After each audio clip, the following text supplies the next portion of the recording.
Welcome to the Aviation Insurance Podcast, the podcast that helps aircraft owners and aviation businesses learn and understand the complex world of aviation insurance and risk management. From the basic principles of aviation insurance to risk management techniques and updates on the aviation insurance market, the Aviation Insurance Podcast is your guide to traverse the world of aviation insurance. Now, here's your host, Tim Bonnell.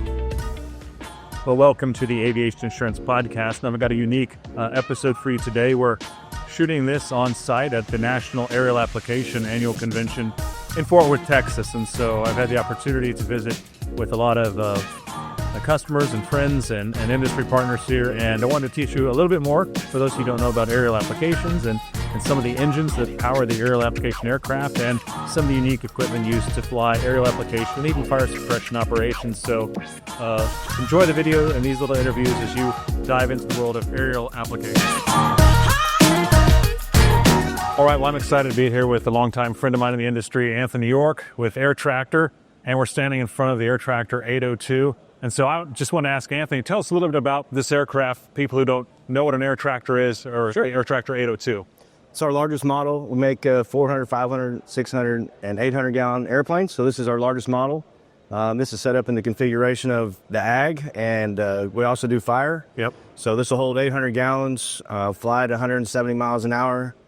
We have a lot of, like you see on here, we got new booms that are all individually calibrated and sprayed so they can set up their pattern however they want. And the GPS on these things are accurate within 12 inches at like 165, 175 miles an hour. So just a workhorse of a machine to produce the food we need in the world. Now, obviously, as time has gone on, you guys have built bigger models. And do you have a 1,000-gallon model in the works? Is that what it is? We do have a 1,000-gallon in the works, yeah. So that's the number, 802. In fact, we have a 502 Correct. B over here, which is a 500-gallon hopper. And that's the hoppers where the chemical, seed, fertilizer goes in, correct? And that's Yes. what's just in front of the pilot section up. Yeah, so in front of the fuselage, the 800-gallon has two hoppers that mount together, and it'll do dry work for like fertilizer, seeding, that kind of thing, cover crops. Also does the liquid, and then it's gravity fed, goes down to the bottom where there's the gate box. Sometimes if it's doing liquid, it has a pump. If not, there's a spreader on there. Just everything is gravity fed, and going at the speed of the airplane, the wind just kind of blowing through everything. So. Yeah, and it's really, today it's called precision aerial application, because you were just talking about these nozzles, the nozzles on the booms, the spray booms being, precisely arranged. And Right. I mean, that's a whole science now, and it all integrates, as you said, with the GPS system that keeps everybody right on the field line. Is that kind of the... Yeah, so a lot of times aerial application isn't looked at as precision, but, the ground rigs, they go a lot slower. They've had the precision for a while, but in the aerial application side now, they can adjust on the fly. So if they go from one field to the other and there's a crosswind and they need to cut off the outside 8 nozzles on this boom, they can do that. And then there's, with the GPS, they have automatic spray on and off going into the fields. If they want to set that up, it's possible. So if they have waterways or sensitive areas or anything like that, it's all set up on their GPS, and they just hit the button and it automatically turns on and off going in and out of the field or over those sensitive areas. That's awesome. Well, it's a quick overview of the Air Tractor, one of the foremost names in aerial application aircraft, and one of their workhorses, the Air Tractor 802. And so I hope you enjoyed getting to know a little bit more about the Air Tractor, aerial application aircraft in general, and just to know what these machines do in serving agricultural in such a precise way. Anthonie, thank you for taking time today. Always appreciate it. I always appreciate it. Thank you. Well, I'm excited to be here with my longtime industry friend, Steve Rice, with North Star out of Ulysses, Kansas. He's been an ag aircraft maintenance technician for many years and business owner. He's also well-versed in being a Thrush dealer and a SATLOC dealer. And today we're sitting in front of a Thrush P2. And so, Steve, just tell us a little bit about this airplane and what it does in the aerial application business. Well, this Thrush P2 is in it's one of the in the lineup of a few airplanes that Thrush provide. This particular aircraft has a Dash 34 AG on it with 750 horsepower. It is in their new version of the aircraft that with the longer engine mount. The baggage up here in the front end, the longer engine mount is for correct weight and balance makes the aircraft quite a bit lighter, and gets the engine out there in a better flight path. Also add in the 4-bladed propeller with added thrust and things like that. So and this particular airplane comes with the 60,000-hour wing spars and then a 510-gallon hopper. So it's a very diverse airplane in the 500-gallon capacity. So 500 gallons. Yep. And one of the most patriotic ones I've ever seen. Right. It's beautiful. Yep. So the P2 Thrush, one of the two major manufacturers of fixed-wing aerial application aircraft today. The Thrush P2, dressed out in the red, white, and blue. Steve, thanks for sharing with us about that. No problem.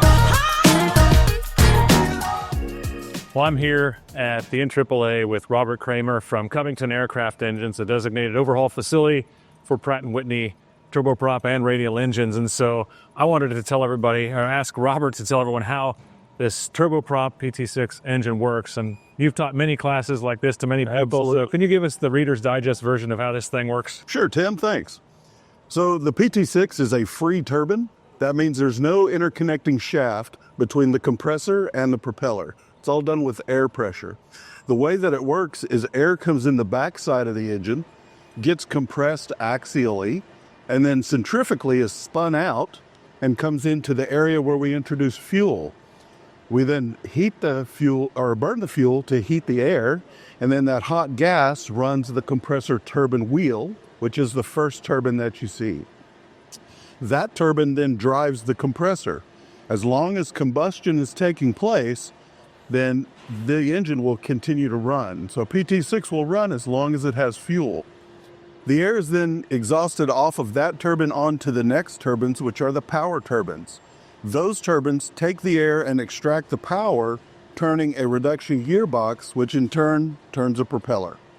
So what is the hot section? People get hot section. Where's the hot section begin and end on this thing? The hot section is basically this center section of the PT6. It's where combustion starts. So you've got a combustion chamber, you've got a vane ring, which directs the air to the optimum angle of attack for the turbine, and you've got the compressor turbine as part of the hot section. Yeah, that's a term used quite a bit, and you know, obviously this powers a lot of aircraft, from these aerial application aircraft here today, but like King Airs, PA-46. One of the fascinating things that I've found is that Pratt & Whitney said a couple of years ago that they have actually powered over 1 billion flight hours Wow. with their engines. Wow. The PT6 has done half of those by itself. Wow. So it is just an amazing, amazing machine. Awesome. Well, thank you, Robert. There you have Turboprop Engines 101 from one of the finest experts at Covington Aircraft Engines, the PT6, and hope you enjoyed learning about the turboprop engine today. Thank you, Robert. Thanks, Jeff. For sure. All right, so we're back here with Steve Rice from North Star Aviation. In addition to being a Thrush dealer, he's been dealing with SATLOCs many years, and aerial application is a very, very sophisticated industry. A lot of people have a misconception about it's still kind of farmers, but it's very high-tech.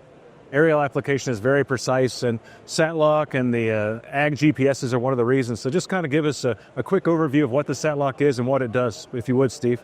So this is the latest technology from SATLOC with their Falcon Pro system, and a mock-up of the IntelliFlow 3. So the IntelliFlow is probably some of the best stuff that you can have with flow control. So airplane speeds up, slows down going across the field, keeps that rate constant.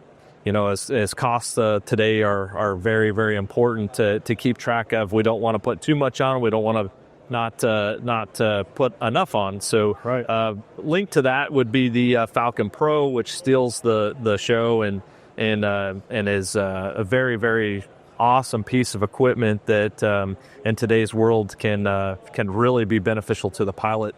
Having ADS-B in function.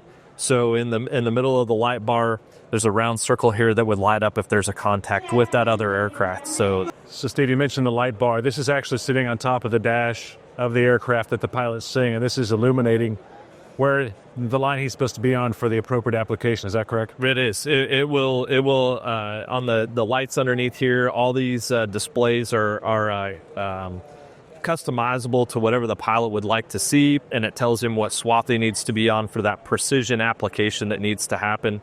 This is inside of the cockpit, full color touch screen moving map unit that goes in there, has background mapping now so that they know where they're flying over and what's going on, so they can physically look at their map, look outside and see that they're over the right field and what's going on with touchscreen, activity to scroll around and look at whatever jobs they have and set up different things. Yes. Very awesome. Well, the SATLOC, a part of making precision agriculture. And Steve, thanks again for sharing your insights with our audience today, who's learning a little bit more about aerial applications. So appreciate you, my friend. Thank you. Thank you. Yep. Thanks. Well, I hope you enjoyed this quick look at some of the technologies used in precision agricultural aviation and all the things that go into making this highly sophisticated technical industry work.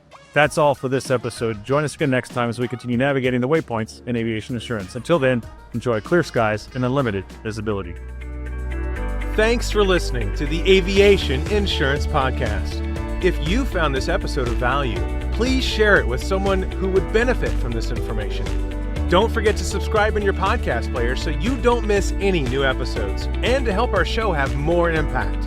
This episode is brought to you by Aris Insurance Solutions, your flight plan for navigating the turbulence of aviation insurance. For more information, visit arisinsurance.com. That is www.aerisinsurance.com. Disclaimer: these episodes are for educational purposes only, and due to the changing regulatory and legal nature of the business, some information may change over time. Having a well-educated and experienced aviation insurance broker on your team is an absolute requirement to success in business and for managing your aircraft and aviation business risks.